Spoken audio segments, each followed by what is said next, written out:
Here's an example of how to calculate the resistance or how to find the resistance of a resistor using a color code. So the first question we've got here, or the question we have, is what is the resistance of a resistor whose color bands are brown, black, orange, and gold in this order? And the first thing we want to check is, we've given you our resistor right here, so we've got it in the correct order. But sometimes if you go into a lab, you're not necessarily presented it in the correct order or the right direction. So what you want to check for is just to make sure that the three colors that you see together, they're going to be, that left side has got to be the three colors really close together like that. And then you'll see that there's a separation. The right side is always sort of the band by itself.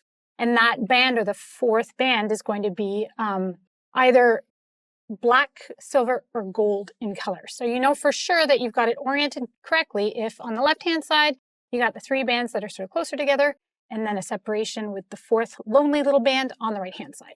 So ours is in the right order. Now let's get started on what all of this means. For our first digit, okay, so the farthest left here, you'll see that's brown in color, which means that the first digit, according to our chart, is going to be 1. The second digit, it's black. And according to our chart, that gives us 0, which together is 10. Now, the third band, that's our multiplier. And in this case, it is 3. And you'll notice right below it, it tells us what that indicates as the multiplier. So really, that means that we're going to have to take our 10 and multiply that by 10 to the exponent 3, as orange says for the multiplier below. All right, quick calculation here gives us 10,000. So our resistance is 10,000 ohms, but we're not quite finished yet, because we have to deal with the fourth band now. And the fourth band, that's our tolerance. If we look at the color code, our tolerance here is in gold.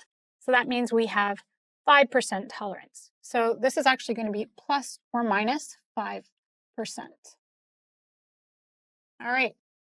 So we know that the resistance of our resistor is 10,000 ohms plus or minus 5%. Now, for some of you, your teachers are okay if you stop here. But you may need to go a little further. And to do that, we're going to actually have to calculate what 5% of 10,000 is. So I'm going to set that up, 10,000. We're going to multiply that by 5 over 100. And this is going to give us 500 ohms, still in ohms, which means that actually our resistance is 10,000 plus or minus 500 ohms. We're going to have to go a little bit further and find the minimum and maximum values here. So I'll start with the maximum, actually. The maximum value is going to be 10,000 plus 500. So that will be 10,500 ohms. And our minimum value is going to be 10,000 minus 500. So the minimum value is actually going to be 9,500. And again, we're still in ohms. So now we're ready to conclude that the resistance is 10,000 ohms plus or minus 5%. So it ranges from 9,500 ohms to 10,500 ohms. And we're done.